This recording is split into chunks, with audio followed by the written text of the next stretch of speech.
दर्शकों नमस्कार, स्वागत है आप सबका फिर से एक नए वीडियो में। दोस्तों, इस समय हम खड़े हुए हैं सतलोक आश्रम धनाना धाम में, जो हरियाणा के अंदर है। यहाँ पर संत रामपाल जी महाराज जी का ये सबसे बड़ा आश्रम है। यहाँ पर लाखों श्रद्धालु आते रहते हैं। इस समय 15, 16, 17 फरवरी में संत रामपाल जी महाराज जी के सानिध्य में एक विशाल भंडारा होने जा रहा है, तो श्रद्धालु आने लगे हैं। यहाँ पर हमारे साथ एक भाई जुड़े हुए हैं, इनसे मैं बात करने की कोशिश करता हूँ। वीडियो को आप लोग अंत तक जरूर देखिएगा, वीडियो को लाइक जरूर कीजिएगा, अपने दोस्तों के साथ शेयर जरूर कर दीजिएगा। चलिए बात करते हैं। नमस्कार सर जी। जी नमस्कार सर जी। क्या नाम है सर जी आपका? जी मेरा नाम है राजू दास। कहाँ से हैं सर जी आप? मैं रहने वाला विदिशा मध्य प्रदेश का हूँ। सर जी, आप मध्य प्रदेश से यहाँ पर आए हैं, तो आप पहले कौन सी भक्ति साधना कर रहे थे? पहले मैं जो सभी लोग करते हैं अन्य देव देवताओं की भक्ति करता था। बाकी एक जिंद महाराज जो होते हैं, जो किसी के शरीर में आके चमत्कार करते रहते हैं, उनको ज़्यादा मानता था। और एक शिरडी वाले साईं बाबा थे, उनको बहुत ज़्यादा मानता था मैं। जैसे कि आप जिंद को भी मानते थे, शिरडी वाले साईं को भी मानते थे, तो आपके साथ जो भक्ति चल रही थी, जो भी आप कर रहे थे, तो फिर संत रामपाल जी महाराज जी की शरण में आने की क्या ज़रूरत पड़ गई आपको? देखिए, संत रामपाल जी महाराज जी की शरण में आना मेरे लिए मेरी ज़िंदगी का बहुत बड़ा बदलाव है। इसका कारण ये रहा था कि मैं पहले नेटवर्क मार्केटिंग बिजनेस करता था, और साथ में मेरी कुछ हॉबी थी, जैसे डांस करना, गाने बजाने की हॉबी थी, वो मैं करता रहता था। और उनकी शरण में रहने पे मैंने बिजनेस आगे बढ़ाने के लिए एक कंपनी से 12,24,000 का लोन पास कराने की सोची थी। वो लोन तो पास नहीं हुआ, लेकिन जिस व्यक्ति को मैंने पैसे दिए वो पैसे लेके फ़रार हो गया। और मुझे उन पे विश्वास था, क्योंकि मैंने उनके कहने पर वहाँ पे पैसे डाले थे।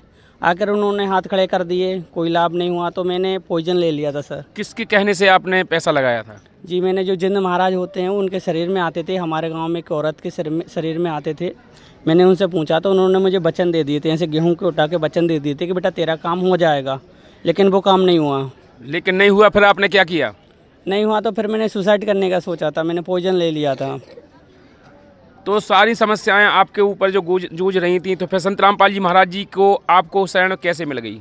देखिए, संत रामपाल जी महाराज जी की शरण ऐसी मिली उसी टाइम पे, क्या जब मैं डिप्रेशन में था बहुत ज़्यादा, मेरा खाना पीना भी बंद हो रखा था 15-20 दिन से, और मैं बिल्कुल दुबला पतला हो गया था। क्योंकि 1,10,000 एक गरीब फैमिली में से पैसे चले जाएँ तो बहुत ज़्यादा टेंशन हो जाती है सिर पे। तो उस टाइम क्या हुआ कि हमारे यहाँ गायत्री परिवार वाले आए हुए थे, और वो हमें समझा रहे थे कि भाई आप हमारे आश्रम में रहो, आपको 4-5 हज़ार रुपये महीने मिलेंगे, और जो है भजन गाना, जो भी है भज सुमरण करना, जो भी जैसा भी वो बता रहे थे, तो वो हमें अच्छा लग रहा था। लेकिन उसी टाइम क्या होता है, एक बुजुर्ग भगत जी आते हैं, वो मुझे ज्ञान गंगा पुस्तक दे के चले जाते हैं कि यार आप पढ़े लिखे व्यक्ति हो और इस पुस्तक को आप पढ़ो। लेकिन पहले से संत जी के विषय में बहुत कुछ उल्टा सीधा सुन रखा था कि भाई जो भी मीडिया वालों ने हमें दिखाया था, हमें तो कोई ऐसा क्लियर नहीं था, लेकिन जो बताया गया था उस पर हम विश्वास कर रहे थे। लेकिन जब ज्ञान गंगा पुस्तक मैंने पढ़ी तो पहली बार में तो समझ में नहीं आई। मैंने उसको 3 बार पढ़ा सर, और 3 बार पढ़ने के बाद मैंने उस पर 3 से 4 महीने सर्च किया, और जो सर्च किया और जो पाया वो बिल्कुल हकीकत पाया। जैसे कि आपको जो मीडिया में दिखाया गया था संत रामपाल जी महाराज जी के बारे में, जिससे आप कन्फ्यूजन में थे, और संत रामपाल जी महाराज जी की ज्ञान गंगा पुस्तक पढ़ने के बाद आपको सच्चाई का पता लगा, तो आप जैसे संत रामपाल जी महाराज जी की शरण में आने के बाद सभी कहते हैं कि मेरी समस्याओं का समाधान हो गया, तो क्या आपकी जो समस्याएं थीं, क्या उनका समाधान हो गया? जी बिल्कुल, मेरी जो समस्याएं थी, पहले तो मैंने आपको बताया कि मैं डिप्रेशन में था। तो मुझे ऐसा लगा संत जी की शरण में जाने के बाद जैसे मेरे शरीर से लाखों टन वजन उतर गया हो, मैं बिल्कुल हल्का हो गया। और दूसरी बात, फिर घर वालों का विरोध रहा तो मेरा घर भी छूट गया। उस टाइम पे मुझे हालांकि मन में आया कि भाई ये ऐसी रहा है कि परमात्मा का ज्ञान समझ चुके थे कि इस पे अकेला ही चलना है। लेकिन आज परमात्मा की दया से दास भी डॉक्टर है, और जो अभी रमणी हुई है मेरी भगतमती, वो भी टीचर हैं गुरु जी की दया से। तो सारी समस्याओं का समाधान हुआ मेरी। जैसे कि आपकी समस्याओं का समाधान हो गया, लेकिन आपके जो परिवार वाले थे, घर परिवार वाले आपसे रुष्ट हो गए संत रामपाल जी महाराज जी की शरण में आने के बाद, तो फिर क्या उनसे समझौता हुआ कि नहीं हुआ? जी बिल्कुल हो गया। देखो, जगत के व्यक्ति को क्या चाहिए? पैसा चाहिए, और हमें चाहिए भक्ति। जब पैसा हमारे पास आया तो वो ऑटोमेटिक हमसे बातचीत करने लग गए, उनके फ़ोन कॉल्स आने लग गए, और परमात्मा की दया से हमें सद्भक्ति मिल गई। जैसे कि जो दर्शक देख रहे हैं आपको, उनकी लाखों समस्याएं ऐसी होती हैं जो उनकी सॉल्यूशन नहीं हो पाते हैं। वो डिप्रेशन में रहते हैं, मानसिक तनाव रहता है, आर्थिक स्थिति तंगी के कारण, कई प्रकार की बीमारियों के कारण कई ऐसी समस्याएं होती हैं जो साधकों के, लेकिन वो अन्य जगह पूजा भक्ति भी कर रहे होते हैं, साधु संतों के पास भी होते हैं, लेकिन उनके समस्याओं का समाधान नहीं हो पाता है। तो उनके लिए क्या कहेंगे आप? देखो, उनकी समस्याओं का समाधान इसलिए नहीं होता है क्योंकि उनके शास्त्रों से प्रमाणित भक्ति विधि उनके पास नहीं है। आज पूरे विश्व में केवल संत रामपाल जी महाराज जी एक ऐसे संत हैं जो अपने 4 वेद, 6 शास्त्र, 18 पुराण, 11 उपनिषद, श्रीमद् भगवद गीता, रामायण, पवित्र बाइबल, पवित्र कुरान शरीफ, गुरु ग्रंथ साहिब, सभी धर्म ग्रंथों से निचोड़ निकाल कर बता रहे हैं कि कबीर इज गॉड, मतलब पूर्ण परमात्मा कबीर परमेश्वर, उसकी भक्ति करने की विधि ये है। और जब हम शास्त्रों के अनुकूल भक्ति करेंगे तो जाहिर सी बात है हमें सारे के सारे लाभ होंगे। आज गीता पढ़ने वाले गीता तो पढ़ रहे हैं, आज जितने भी धर्मगुरु हैं सारी गीता का हवाला ही देते हैं कि भैया गीता जी में ये लिखा है, गीता जी में ये लिखा है। कोई कहता है गीता जी में ये लिखा है, गीता जी में ओम नमो भगवते वासुदेवाय का मंत्र लिखा है, लेकिन गीता जी में 18 अध्याय और 700 श्लोक हैं। मैंने भी गीता पढ़ी है।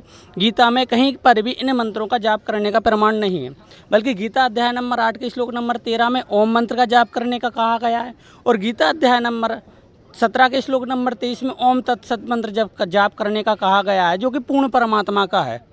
जैसे बहुत से लोग कहते हैं वो भी ओम नमः शिवाय जाप करते हैं, और जो साधु संत होते हैं वो ओम नाम भी दे देते हैं। कई ऐसे मंत्र होते हैं जिनमें ओम लगा भी होता है, तो वो भी तो कहते हैं कि ओम नाम से मोक्ष हो जाएगा। देखो, ओम मंत्र एक अकेला भ्रम का है जो हमें हमारे गुरुजी सत्संग के माध्यम से बताते हैं।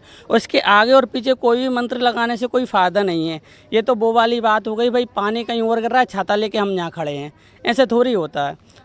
देखा जाए तो हमारे वेद, शास्त्र, कुरान, बाइबल क्या कह रहे हैं, हमें उनके हिसाब से चलना है। जैसे आज आप मान के चलो अपने पिताजी को आप पिताजी मान रहे हो और पिताजी का कहना नहीं मान रहे हो, तो फिर पिताजी को कितना बेकार लगेगा।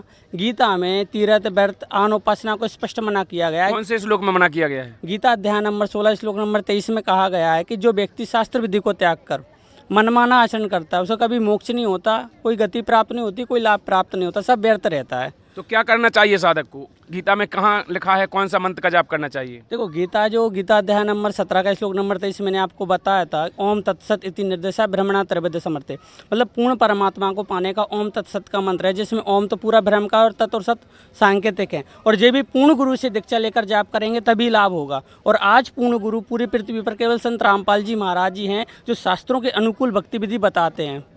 आप कैसे कह सकते हैं कि संत रामपाल जी महाराज जी ही पूर्ण गुरु हैं? अभी देखा जाए तो बहुत से गुरु ऐसे हैं वो कहते हैं मैं भी पूर्ण गुरु हूं, और तत्वदर्शी भी लिखने लगे हैं। अभी मैंने यूट्यूब पे देखा है, एक कोई संत है वो तत्वदर्शी लिखने लगा है। बहुत से लोग ऐसे हैं तो वो लिखने लगे हैं। तो लिखने से, कहने से क्या तत्वदर्शी हो जाएंगे? देखो, लिखने कहने से कोई तत्वदर्शी नहीं होता। यदि आज मैं MBBS हूँ तो मेरे आगे ही मैं MBBS लगा सकता हूँ, और यदि मैंने लगा भी लिया तो परीक्षण करते समय पकड़ा जाऊँगा।